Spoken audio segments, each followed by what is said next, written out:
So before I start tonight's topic, there's something which from last week's story I didn't finish, and it's a nice, like a cherry on top of the cake. I spoke about a girl from Northern Europe that discovered her roots as a result of a successful mitochondrial test which matched her to a family that is exclusively Jewish.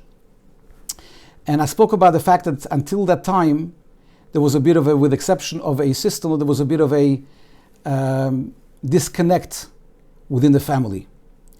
And the beautiful thing that happened, that after the actual ruling came out to certify her Jewishness, the family was reunited. Soon afterwards, they had a whole family reunion in Paris, and the couple themselves, the Jewish man and his now Jewish wife, the one that discovered her identity, they actually started to become closer and closer to Jewish observance. Since then, they had a baby girl, they had twins since then, but they're sending the kids to Jewish school, they sang Kiddush, Havdalah, and they started to really practice Jewish tradition. This was a result of being able to connect to one's roots. The topic tonight is, but we are both Jewish. Why can't we get married? Everybody knows, we spoke about it last time, that in order for a couple to get married under chuppah, according to Halacha, according to Jewish law, the chosen and the kala have to be Jewish. And part of the process in every country where there is an organized rabbinate, that before a rabbi will agree to perform a marriage, part of the protocol is to send the couple to the Beth Din, and the Beth Din will conduct a proper registration, or to attempt to certify them and to make sure that everything is kosher. And both the chosen and the kala, the bride and the bridegroom, are both Jewish. And that's something which everybody knows about, it's famous. And the question that if both are Jewish, what's the problem? That's something which really is a good question. As a matter of fact, once upon a time, many years ago, if you look in the old sources of the codes written a few hundred years ago, the question of Jewish status never came up, because nobody in those days claimed to be Jewish when they weren't Jewish. There wasn't such a phenomenon. It's something which happened only really in the 20th century. Today, because of everything they went through, because of the assimilation, because of communist Russia, where many times there was a bit of a discontinue and misunderstanding what actually makes a Jew. Many people thought the father is the one that actually determines one's Jewishness. There's also many questionable conversions. So today we have, and also there's a lot of bonuses and benefits for being Jewish. For example, a lot of people that want to go on Aliyah, they used to forge documents. Never happened in the past. People used to forge documents and say they weren't Jewish sometimes. So really, it's the fact that people coming and saying I'm Jewish when they really are not, it's something which is very new. So in the past, it wasn't an issue. But there are many other issues that have to be forewarned and taken care of in order to certify a couple to be able to be married. And that is called to watch out for psulei chitin, which means to watch out for a not acceptable, halachically acceptable marriage. And that's what we're going to discuss today. And I want to give time for questions, so it'll be more than just one lecture. The permissible and not permissible marriages are discussed in the Bible, in the Torah, and explained in the oral Torah, because everything is explained. The written Torah, the actual 5 books of Moses, is almost like a code, and it's impossible to understand properly without the Talmud and the code of Jewish law and halachic volumes of the oral Torah. But it's interesting that in the last few sections, a section which we read last week and a section which we're going to read this week in the Torah, it talks about some of the psulei chitin, some of the not permissible marriages. In this week's parsha, and they really divided it into two parts. There are two types of marriages which are not permitted. The first one is, which will be discussed mainly in this week's portion, is called in Hebrew or in the Talmud an Isur Lav, like L-A-V. Isur means prohibition, and Lav, L-A-V, means one of the negative commandments.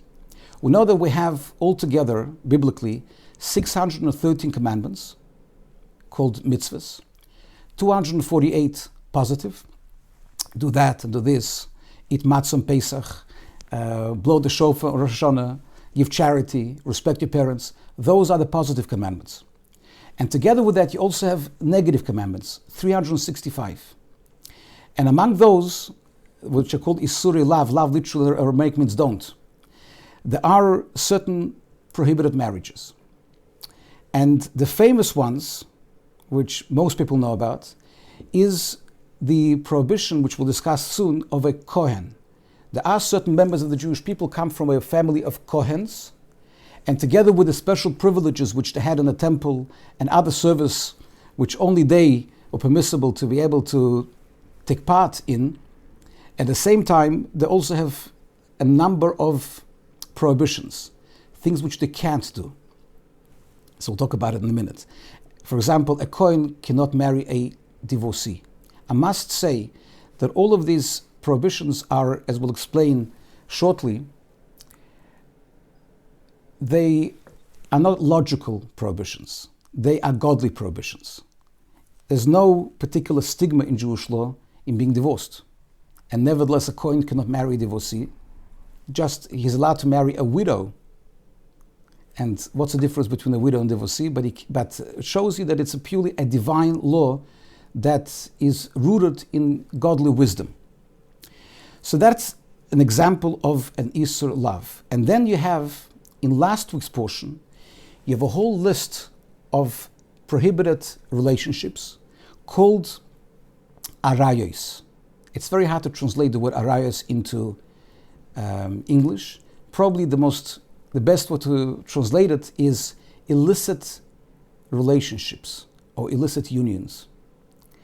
Now, what's it? And they defined as incest, adultery, and a few other examples, which we'll give later. What is the difference between arayos, which is the illicit relationships discussed, incestual relationships and adulterous relationships and so on and so forth, and the Isur Lav, regular negative commandments, because the illicit ones are also negative commandments. The reason why I divided into two different portions is to show that the level of severity, and I'll explain in a minute. First of all, it's a level of punishment. The illicit ones, arayos, the punishment is very severe. One literally forfeits one life. It's called chorus, almost like excision, cutting off. One is liable with one's life when one commits that particular prohibition. When it comes to Isur Lav, a regular negative prohibitions, one doesn't forfeit one's life. It's obviously a very severe prohibition, but it's on a different level.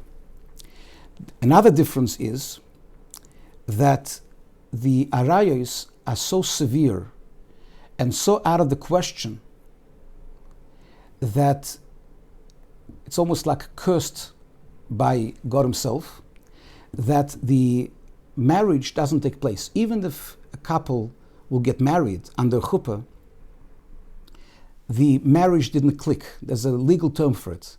It is kiddushin einon teifsim, that the sanctification doesn't catch on. When it comes to Isuri Lav, when it comes to the negative prohibitions, like Kohen marrying a grusha, a divorcee, for example, the question is, how could it happen? You can ask a question, how could a Kohen marry a divorcee? So it's one of three answers. Either the rabbi who married them didn't know that the person is a Kohen, or he didn't know that the kala is a divorcee, for example, or a rabbi didn't know that a Kohen can't marry a divorcee. That's a little bit harder to imagine, but in a situation, that's why ultimately it's the Beth Din that has to approve every marriage, because they're the experts on its very specialized laws of marriage. But let's say that a Kohen married a divorcee under chuppah. According to Jewish law, if indeed he's a Kohen and indeed she's a divorcee, they have to get divorced because the marriage is forbidden. But the fact that they have to get divorced shows that the marriage took place. Because if marriage wouldn't take place, there wouldn't be any need for divorce. But if a arayos takes place, for example, and unfortunately it's something that happened after terrible events in our history, and it's recorded in the past that sometimes last minute, when families were separated at birth, sometimes they stopped just in the last moment, they stopped a brother marrying a sister. It happened actually in Melbourne, Australia in the early 50s after the Holocaust. That literally a couple of days before marriage, they discovered that the Chosson and the Kala were brother and sister, and they were able to stop this on time.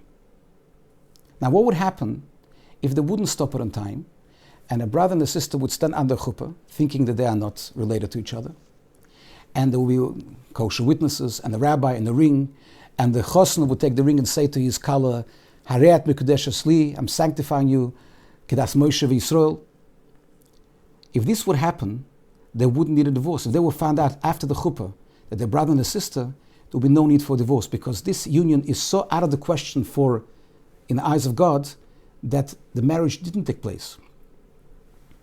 So that's another consequence of the difference between the two levels.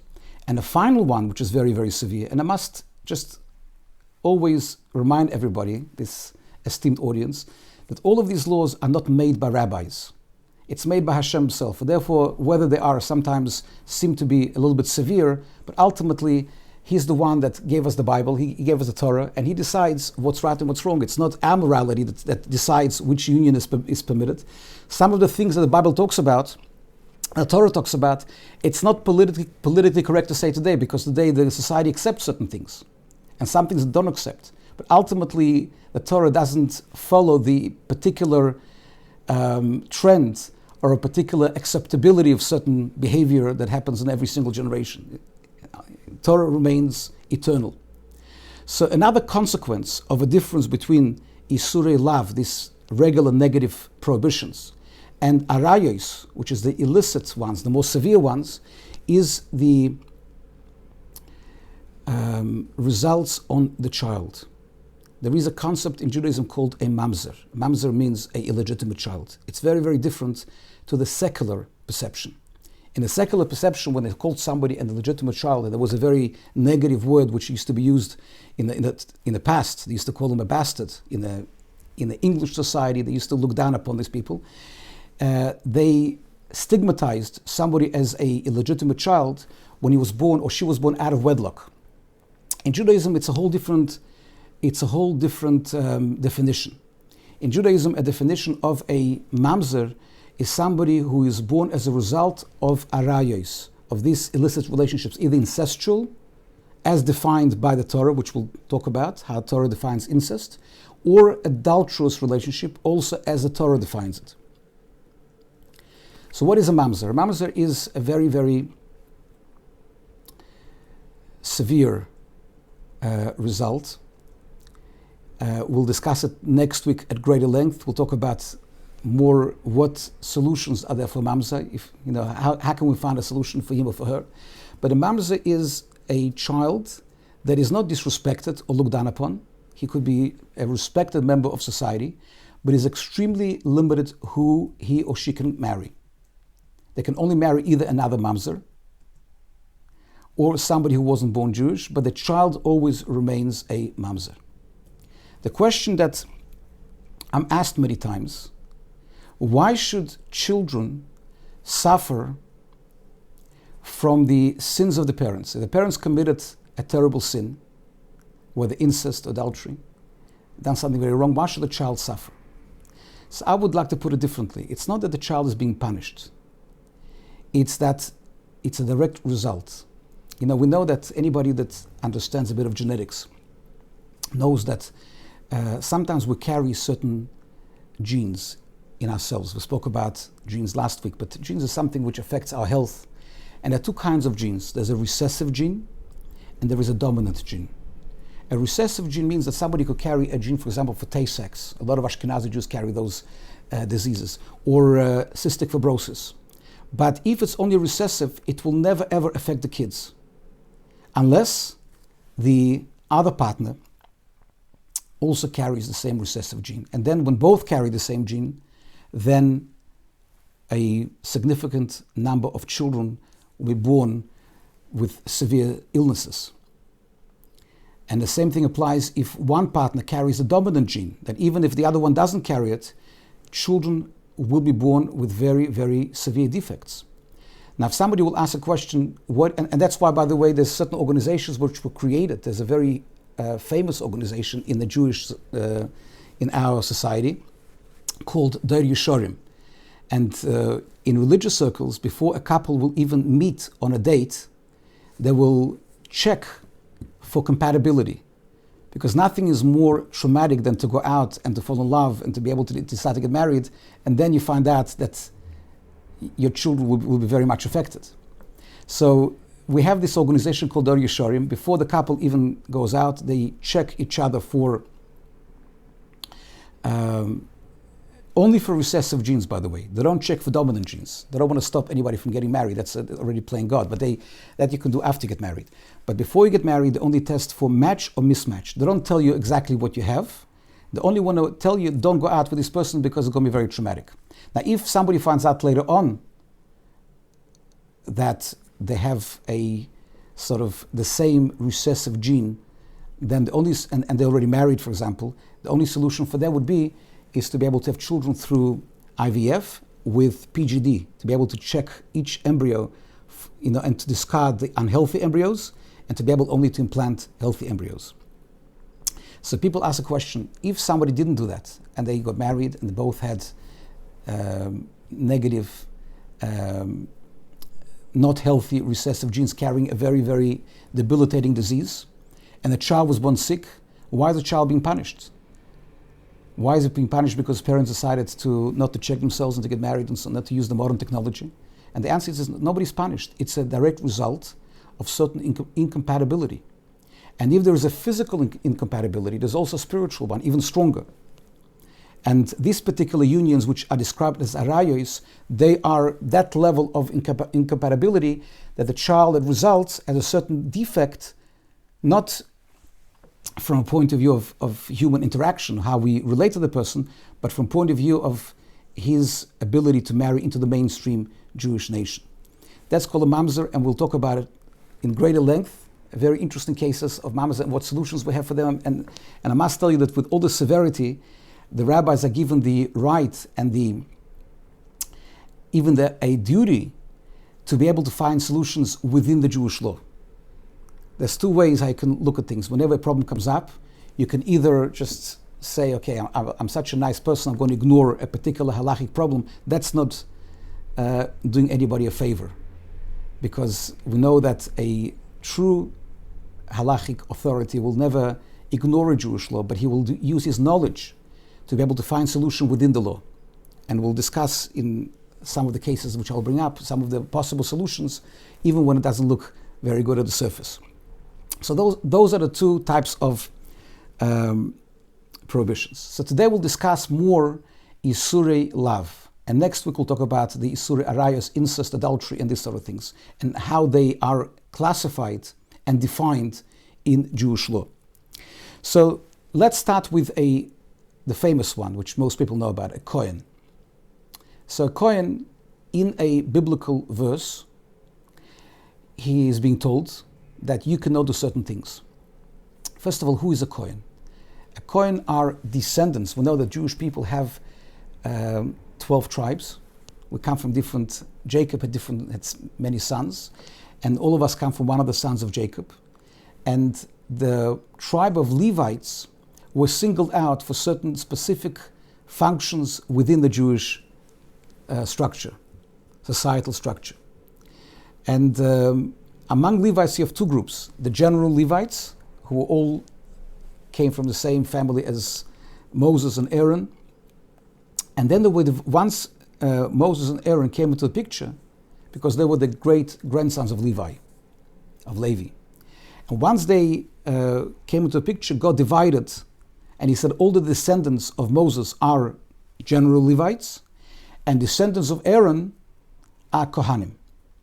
And today, Kohanim are being they're being treated as Kohanim, and they're considered to be Kohanim by virtue of family tradition. So if the father is a Kohen and the grandfather is a Kohen, and they all did the special rituals of a Kohen, then the child is also a Kohen, the grandson and the great-grandson and so on and so forth. So all the Kohanim today, they all Kohanim by virtue of proper family traditions. And I always say to different rabbis that when somebody comes into a shul and he says, you know what, I just discovered I'm a Kohen, don't rush to make him into a Kohen and to let him join all the Kohanic rituals. Because first of all, there's certain rules how when somebody didn't have that particular presumption, legal presumption of being a Kohen, there is a rules how you could become a Kohen, what proof is needed. And when you take somebody who's not really a Kohen and you start allowing him to act as a Kohen, it could lead later on to a lot of problems. Later on, he'll come and he'll say, I fell in love with a particular girl whom he can't marry. So therefore, we have to be very discerning. If anybody himself suddenly discovers from his great uncle or somebody else or in the family that suddenly he's a Kohen, he should really ask a halachic authority, somebody who rules in Jewish law, whether or not indeed this person is a Kohen. But once you know that you're a Kohen, the biblical verse says you can't marry the following people: Grusha, a divorcee; a chalola. Chalola means a girl who was born from a marriage of a Kohen with a lady that he can't marry, and that has a specific title, and this girl can't marry another Kohen.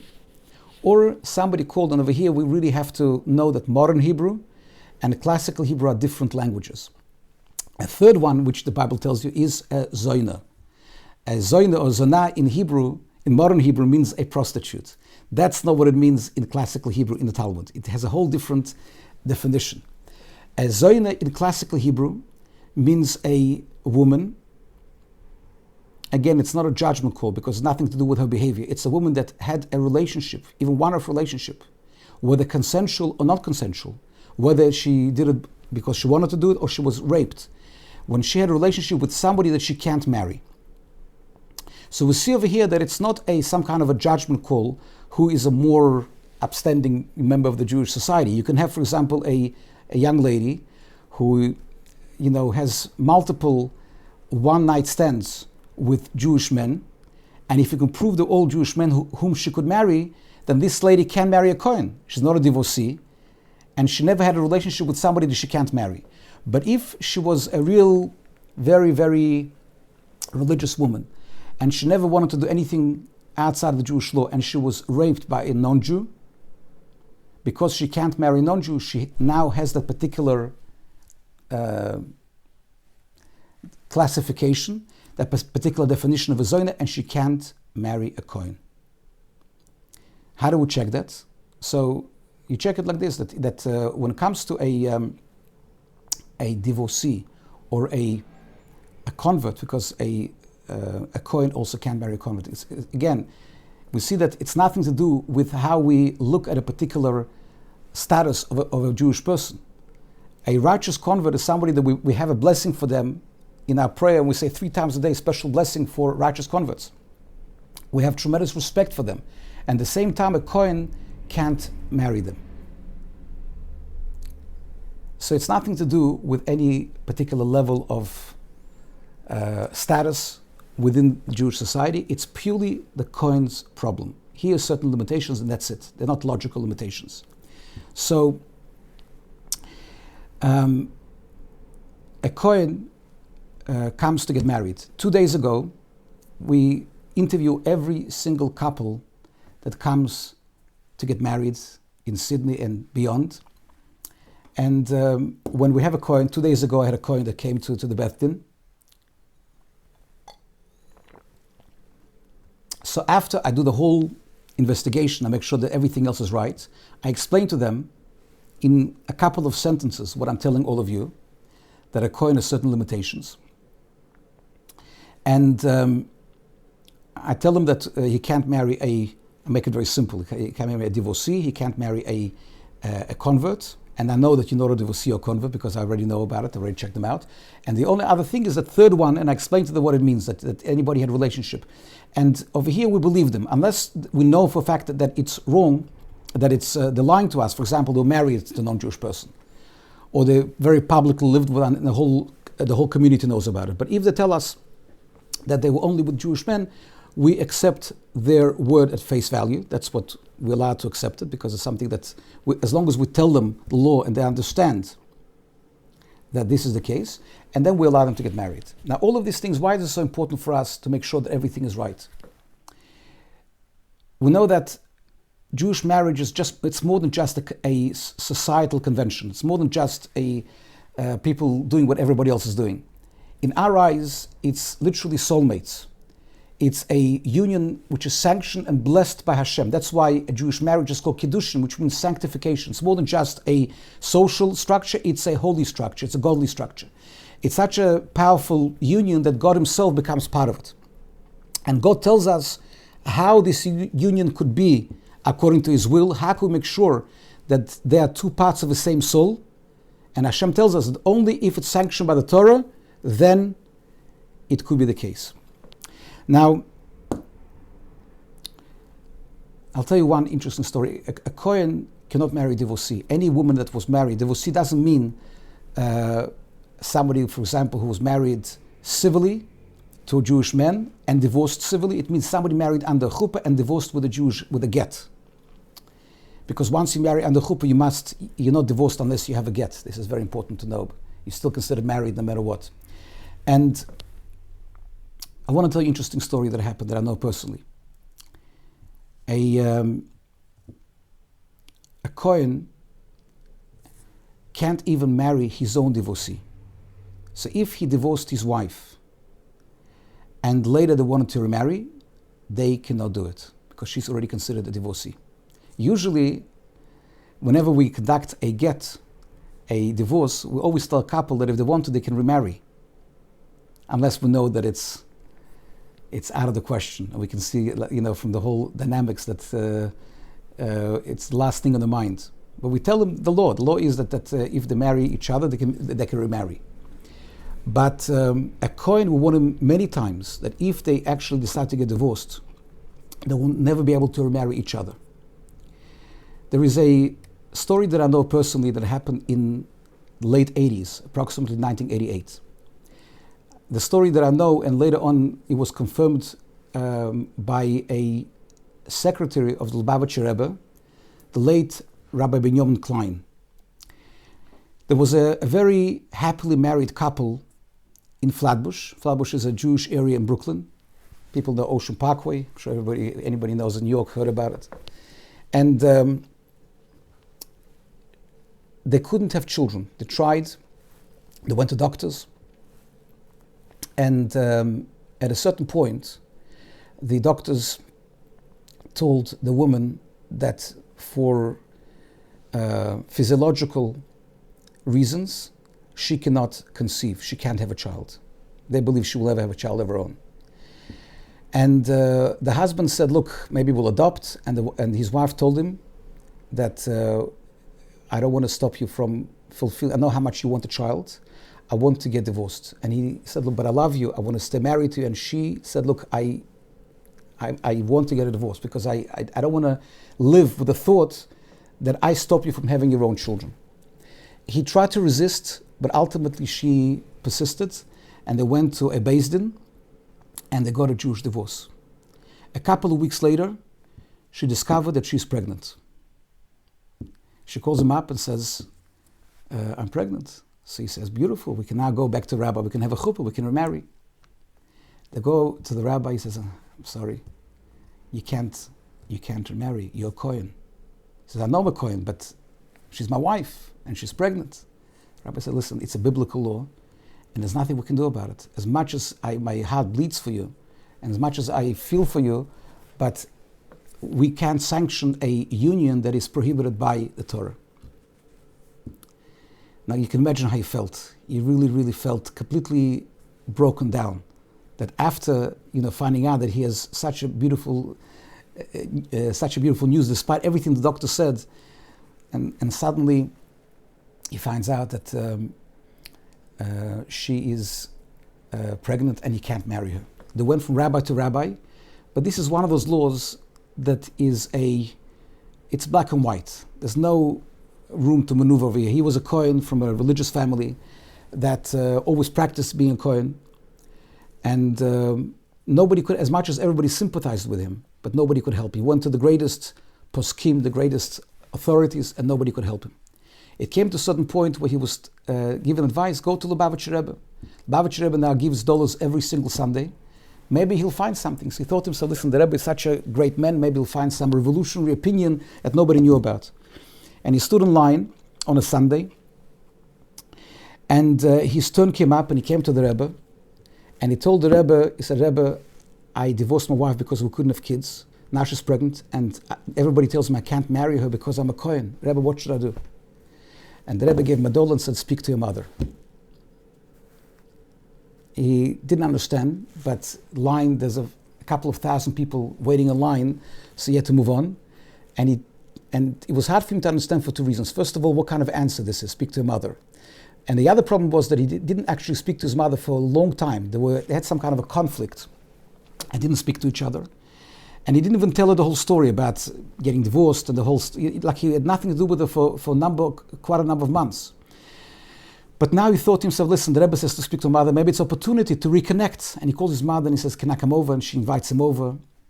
And he tells her the whole story. And she starts to cry. And he looks at her and says, what's going on? And she tells him, my son, you're not a Kohen. Open up the safe. So what comes out? That when he was born, his father passed away. And his mother married a Kohen. And when she married a Kohen, her new husband said, I want my son to feel that I'm his father. I don't want him to feel that I'm his stepfather. They did something they shouldn't have done. They didn't ask anybody, and they raised him as a Kohen, because they raised him as if he was a biological father of his stepfather. And when his mother showed him all the documents in the safe, the documents of adoption, and who his real father was, he saw that he wasn't really a Kohen, and he was able to remarry his wife. And Baruch Hashem, this story already happened 32 years ago. Since then, they already have grandchildren, and it was a very nice ending. But you see that the actual the issue is there. Another interesting Isur Lav, a prohibition which has that particular biblical level of one of the 365 don'ts, is another one which is less known, and that is remarrying your wife after she married somebody else. What does it mean? A couple gets divorced. He's not a Kohen. He could remarry his wife. But in the meantime, after they get divorced, she goes and marries somebody else. And after she marries somebody else, she either divorces that particular person or he dies. So she becomes either another divorcee or a widow. The Torah says, and the Talmud explains, that she cannot go back to her first husband. Once she married somebody else, it's one of the 365 negatives that she can't marry a husband. And that's what we tell them. When people get divorced, we tell them that you can marry somebody else, but you can never go back to your husband after you marry somebody else. So I want to share with you an interesting story that happened. This story actually became a precedent in the archives of the Beth Dins in Israel. This story happened approximately in 2009, 2008, something like this, about 12 years ago. We received a call from a rabbinic lawyer. In Israel, they have something called rabbinic lawyers. It's people, they're not rabbis, they're lawyers that practice to advocate for in the Beth Din in Israel. So we got a call about a religious couple living in a city of, let's say, in Beitar. Beitar is a religious city in Israel. And this couple, they have 4 children. They didn't get along. They got divorced. And she went ahead and she married somebody else. When she married the other person, his they found out he was impotent. They went to doctors, they tried therapy, nothing could help. He was impotent for 9 months. They tried, they persevered, nothing helped. And she decided to leave that second husband. But in the meantime, she started to develop some kind, because they have kids together, they started to communicate and talk to her first husband, and they thought maybe we'll get back together. But there's a problem because she's married to somebody else in the meantime. So the rabbinical lawyer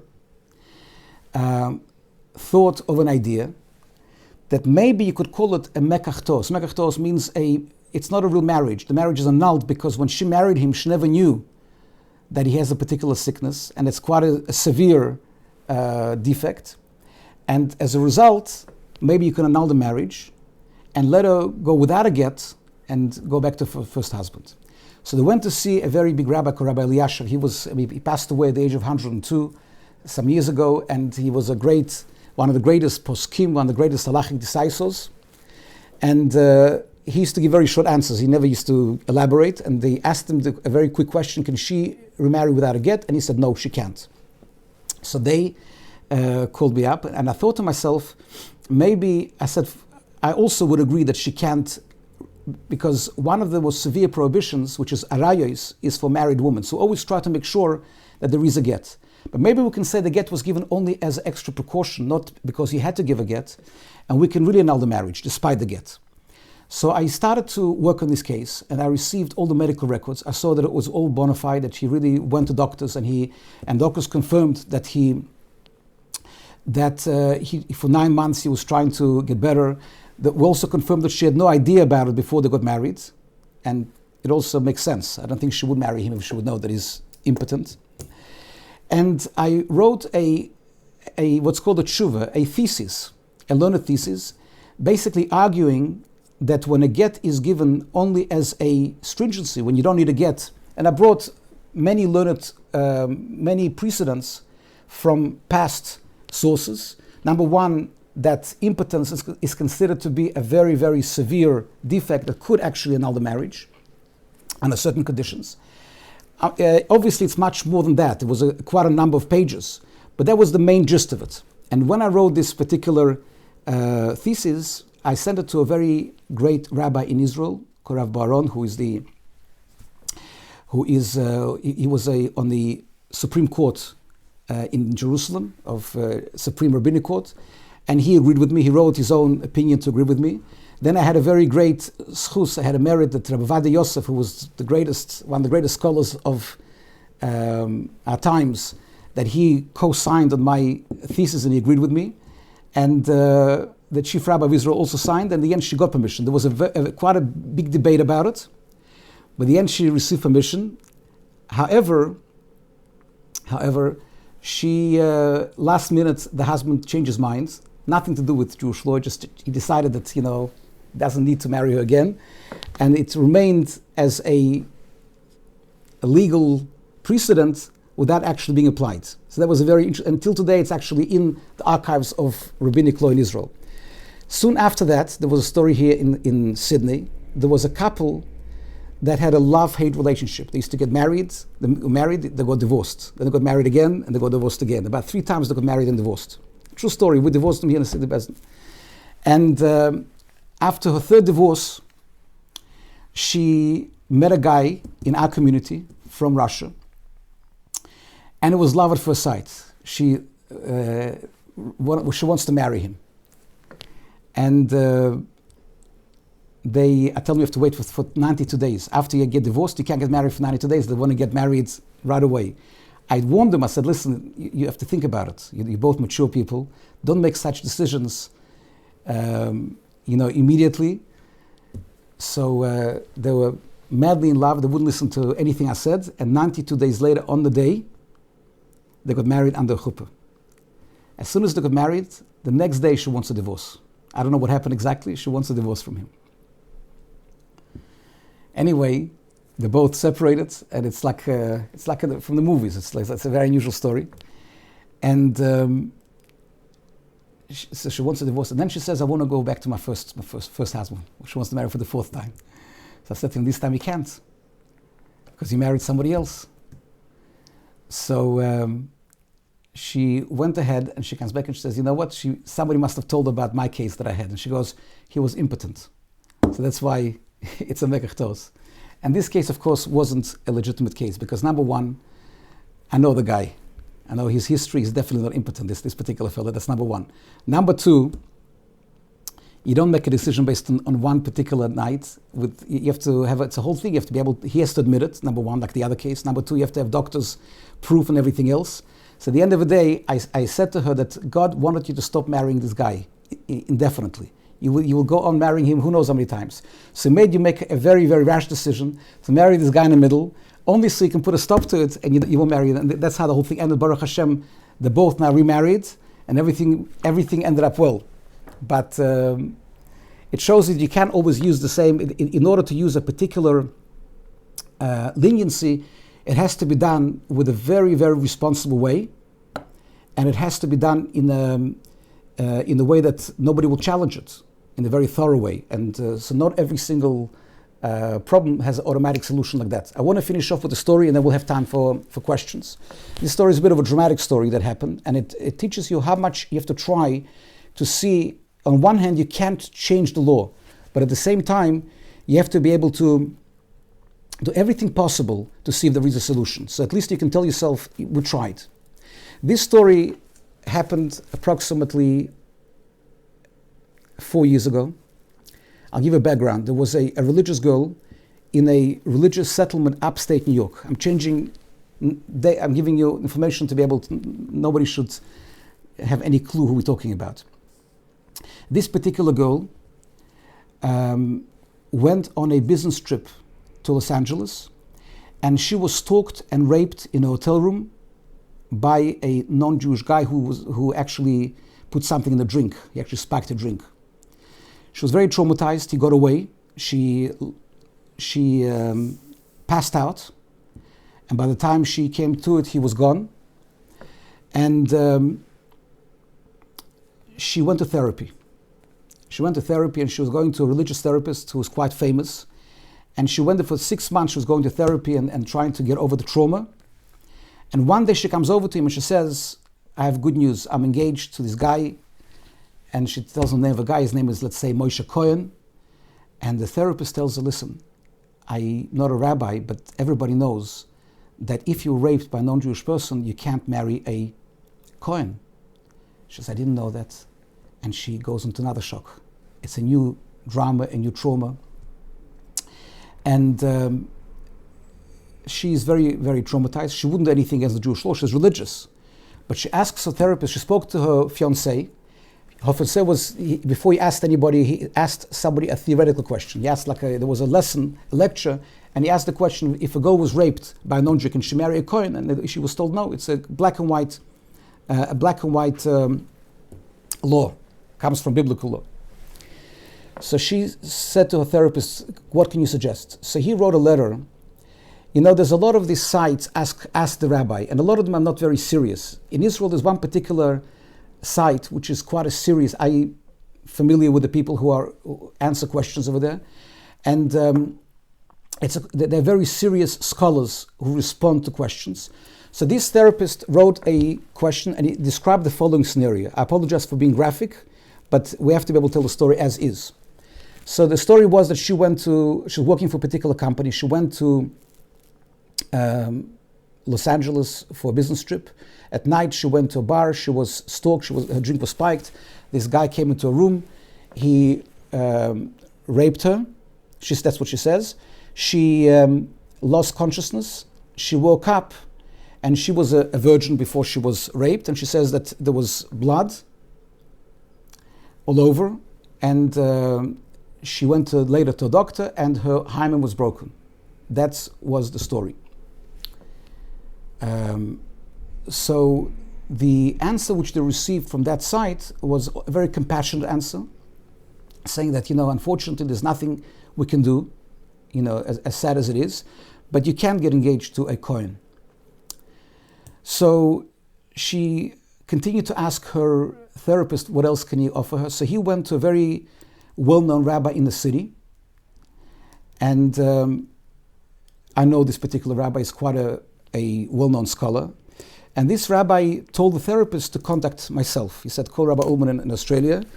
And he said something nice. He said about me. He said that if there is a way out of it, he said he knows me, that I always try to find a solution if it's possible. And if I would say that there's no solution, it means that they can stop looking. That's what he said. Whether it's true or not, that's what he told this particular therapist. At that time, my son Mendy was getting married in Philadelphia. So we traveled with the whole family to New York. It was actually almost to the day now, because the marriage was Lag BaOmer. Lag BaOmer is next Tuesday. So we're talking about almost 4 years to the day. So that particular year, Lag BaOmer fell out on a Thursday. So we arrived in New York on Sunday. As soon as I get off the plane, I get a call from the therapist.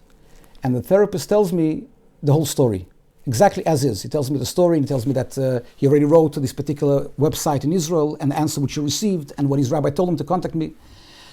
And I said, I'm going to try to make it short. I said to him, I must speak to the girl. The girl, she had a bit of a meltdown, and she traveled to a city called Uman in Ukraine, just because she wanted to get away and to go to some holy site.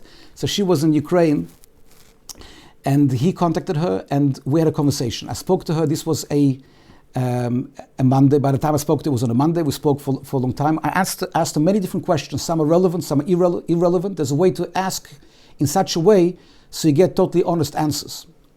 Apart from the fact that she wanted to be honest, but also asked in a way that she wouldn't understand all the nuances.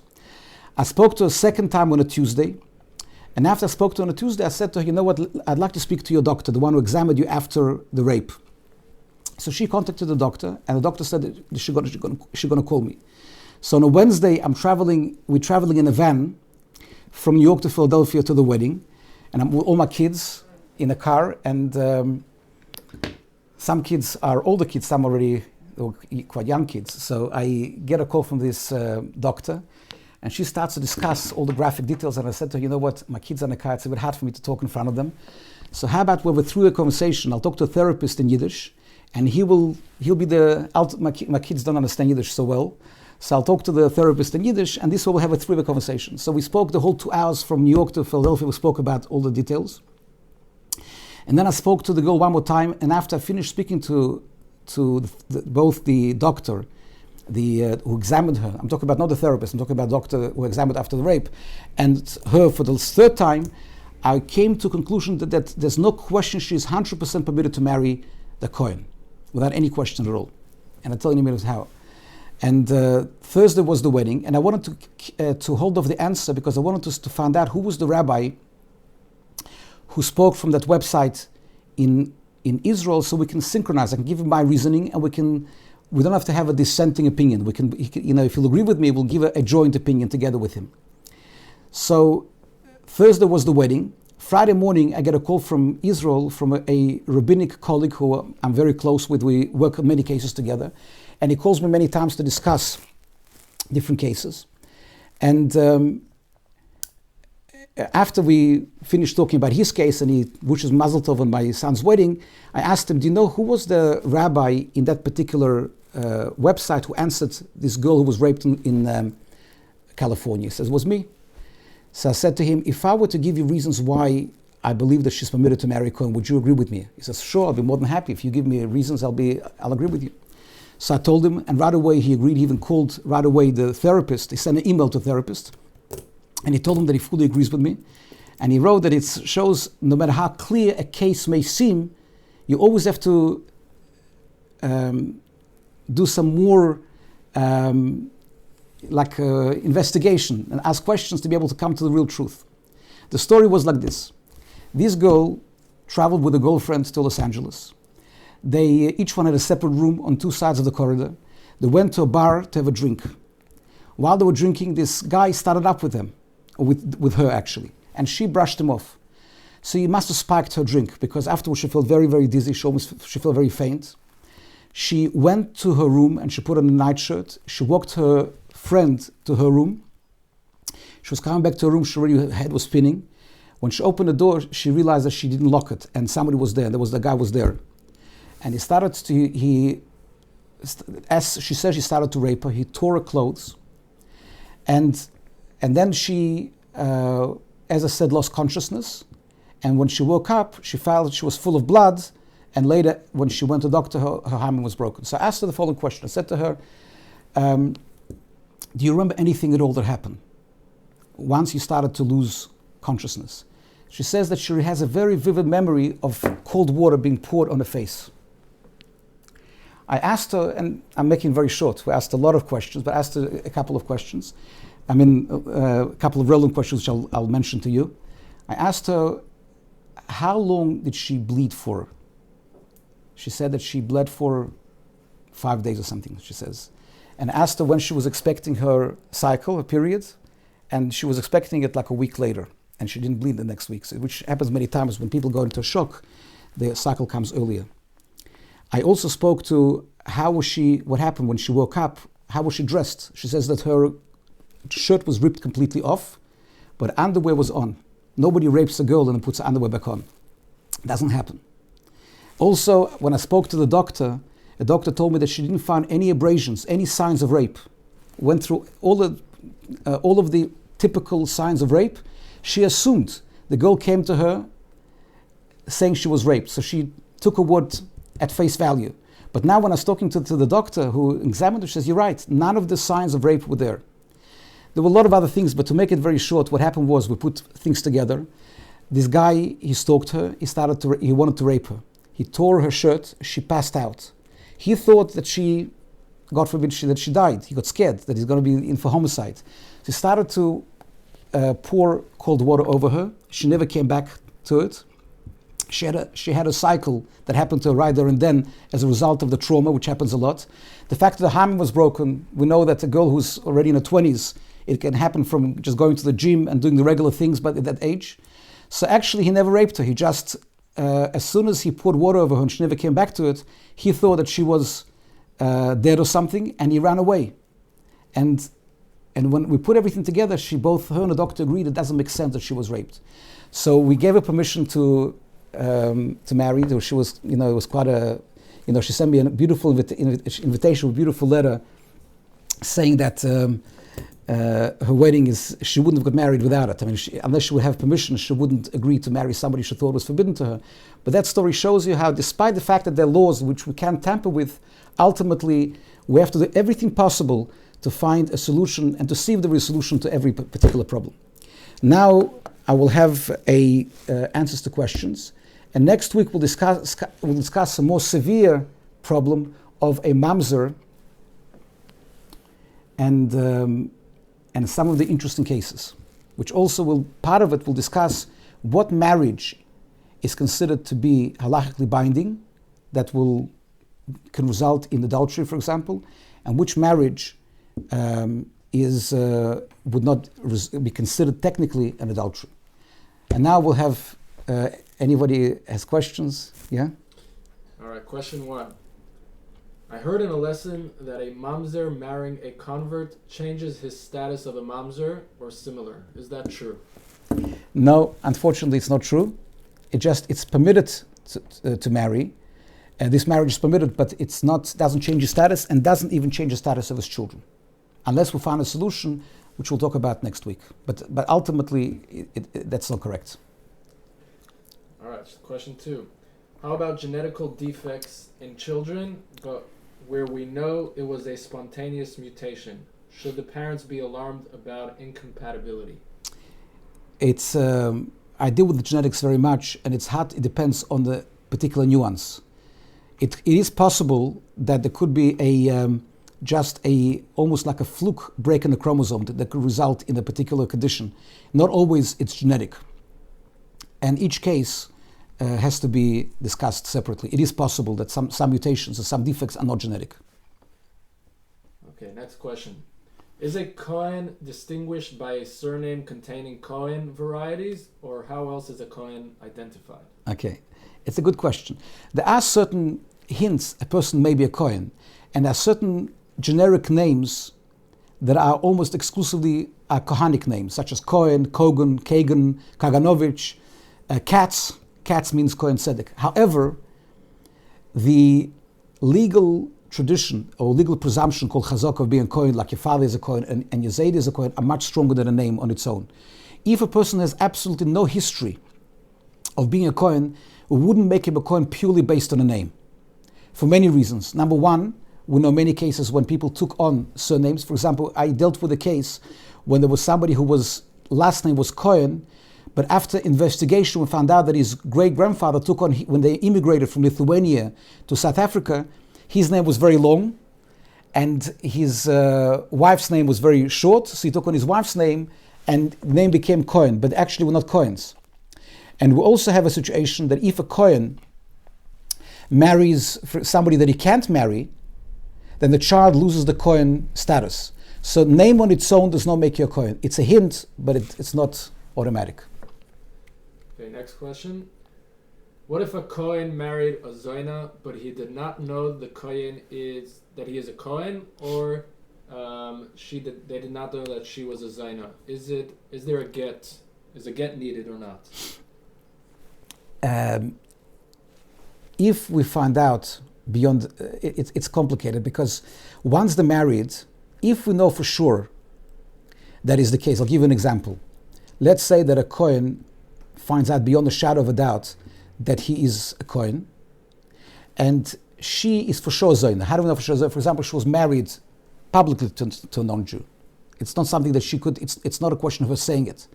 Then it's a problem. Then according to Jewish law, they can continue to be married. But if after they get married, she comes along and says that I was with somebody forbidden before I married you, then not necessarily her testimony will be accepted in court because it's tainted. Once you marry, there could be certain types of agendas. And anything that she will say to disqualify kids is not always accepted. So it's a complicated question that is different case to case, but I'm giving you just an idea that not necessarily every time we accept this testimony that she is a Zoina. All right, next question. The last story is fascinating medically. The last story is fascinating. Medically, how was the ripped hymen explained? I believe you explained it, but maybe not. It's a medical fact that a very large percentage of young ladies, by the time they get married, once upon a time when they used to get married at the age of 13 or 12 or 14, then it was different. But today when they get married at the age of 20-something, then very, very often by the time they get married, the hymen is broken, either because of horse riding or because of gym or because of activity and so on and so forth. So it's a very, very common. It's not just a small percentage, it's a very large percentage. Right, I believe that is it. Right. So, ladies and gentlemen, it was a pleasure to see. I want to thank all those that had the videos open. It's always nice to see faces rather than just boxes. I would like to invite you next week. We'll have also fascinating cases that I want to share with you. And hope to see you at 8 o'clock next Tuesday. Until then, have a beautiful week and be safe.